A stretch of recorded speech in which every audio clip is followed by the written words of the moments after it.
Hello all my fellow scrappy gardeners. Come with me today around my scrappy garden as I show you what I'm going to do. Hi, I'm Melissa and I'm the Scrappy Gardener. Today I'll be taking you for a walk around my garden where I'll be showing you all of the summer stuff that is now finished that I'll be removing and all of the winter stuff that I'll be planting. I will talk to you about the benefits of companion planting as well as rotational crops to get the best produce out of your vegetables. So follow me.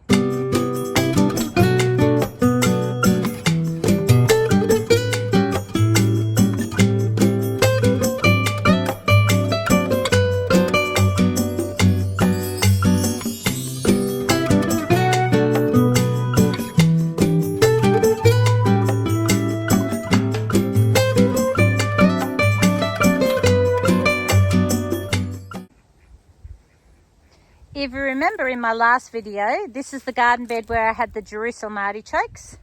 This is what they look like when they die off. And this is what they look like when you pick them. So I started pulling them out yesterday, but then it started pouring rain. This is how they attach to the root base. And you just pick them off. Look at that nice big one. You put them in the oven and you roast them with your roast veggies. They're full of lots of nutrients, especially for vegetarians and vegans. Still got a few more to pull off here. And then I'm going to do some research on how to store them because of the last lot that I pulled out, because I've been pulling them out bit by bit as we're having our roast. And they've all started to go a little bit moldy in the crisper. So I'm wondering, how do I preserve these? Do I have to water bath them? We'll research it. Also then I'll do a bit of research to see what do I plant in this garden bed next. Some things like okra you shouldn't plant in the same bed the next season because of the nutrient depletion. So I'm going to do a bit of research on this garden bed before I plant something else. So I'll get back to you with that. Yesterday, also in between the pouring rain, I planted, that didn't work.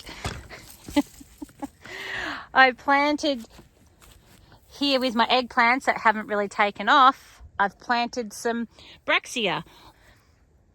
I've also got in this garden bed here, the spinach still going strong. I've also got my $2 or $3, I bought them from my local store. All of my chilies, which haven't really done well.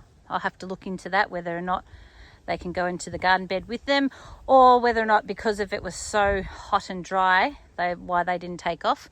Because my other garden bed, which I'll take you to later, did really well. They're still producing a lot. Here's some broccoli and some cabbages in here. I plant them in stages so you seem to have more crop, but now that it's winter time and there's not as much stuff you can plant in here, I'm going to be planting a heap of them in the garden bed. And what you just do is you blanch them for a few minutes and then you take them out, put them in freezing water, and then you put them in the freezer and you keep them all year round. Here's another garden bed with more spinach. I planted broccoli or cabbage recently and it didn't really go so well. That's my other garden bed. Beans are still got plenty of leaves on them, but I don't think they're producing so much. Here's one of the garden beds I'll be pulling out today because of its winter time. No more tomatoes. Got some chilies in here that were hidden underneath the tomatoes, so they didn't really grow so well. Don't remember planting this parsley. Maybe it planted itself. Here's another garden bed I'll be pulling out.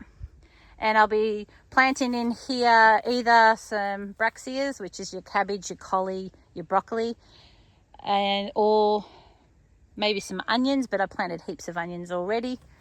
My broad beans are doing really well over here. Now I've companion planted my broad beans with some carrots. And I had them all planted all the way along here, but it looks like quite a few of them died off or got eaten. Here's some more Brachias. This is definitely self-sown parsley. And then there I've got some swede, another that I've planted in between some garden beds. Here's my pumpkins that have all died off. I was going to pull them out because of once I picked all my big beautiful pumpkins, but as you can see, they decided to send out a couple more. And then there's one down here I think I saw the other day too. No, maybe not.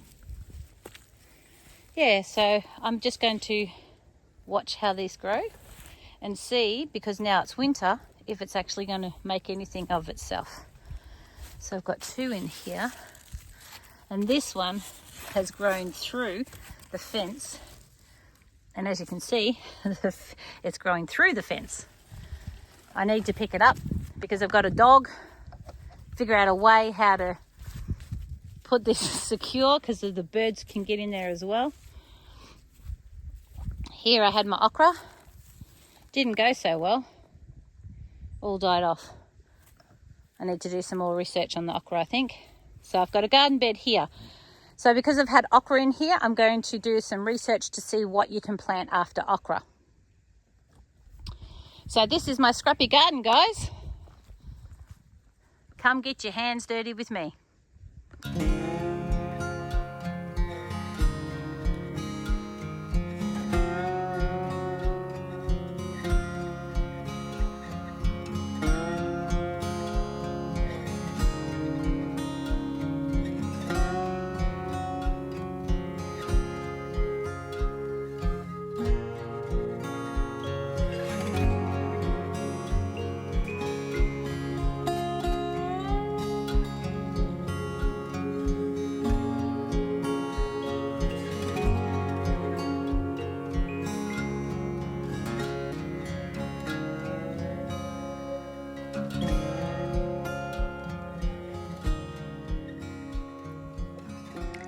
So as you can see, I've been cleaning out all of the summer stuff that's no longer producing.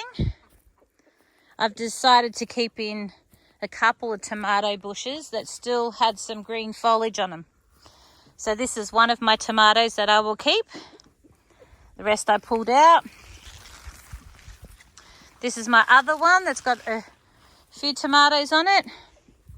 Otherwise, I've cleaned out all of my garden beds. I've done some weeded between the rows, but it's now getting late in the afternoon, so I'm not going to bother with that because I've got to get my vegetables in. So a nice clean area for me to now start planting. Let's get our hands dirty. So I've planted some climbing peas in this section here. Probably won't keep this past this year because of it's pretty flimsy and I have to fix it all the time. The other place I put them peas in was in this section where I had the tomatoes. So tomatoes deplete the nitrogen out of the ground and peas put it back in. I also removed some parsley, if you remember it was down in here, and some in here as well, and I've got it in the dehydrator at the moment to make my own parsley flakes. Also planted some leeks down here in this garden bed. Thanks for watching, and remember guys, no accidents in gardening, only experiments. And remember, get your hands dirty.